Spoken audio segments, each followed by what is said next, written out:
కదా, మా గొర్రెల్ని తెచ్చేసినప్పుడు వాటి కాలుష్యం ఏమైనా లేకుండా మనకి టేస్ట్ వస్తుంది. ఆ టేస్ట్తో ఇప్పుడు క్లీన్ చేసుకోవాలన్నమాట.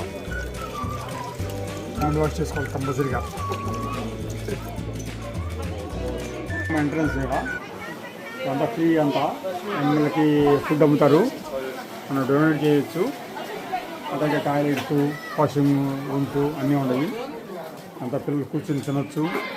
ఫుడ్ ఫ్యాన్స్ ఉన్నాయి, ఫుడ్ టేబుల్స్ ఉన్నాయి, తినొచ్చు. వాలంటీర్గా మనం హెల్ప్ చేయొచ్చు అన్నమాట. ఇక్కడ బాగుంటుంది. ఫామ్లో ఇక్కడ పిగ్గులు పెంచుతున్నారు. ఇగో కొంచెం గోధుమలో ఉన్న ఈ పిగ్గులు మన కన్నా చాలా పెద్దవి అనమాట. మన సింహపందుల కన్నా కూడా పెద్ద సింహపందులు పెద్ద. ఇది జుట్టు ఎక్కువ ఉంది, చలి ఉంది కాబట్టి జుట్టు ఉంది. ఈ పక్క అగ్రికల్చర్ ప్లాంటేషన్ చేస్తున్నారు. సీడ్స్ వేసి పెంచుతారు, తర్వాత ప్లాంటేషన్ చేస్తారు అన్నమాట. గ్రౌండ్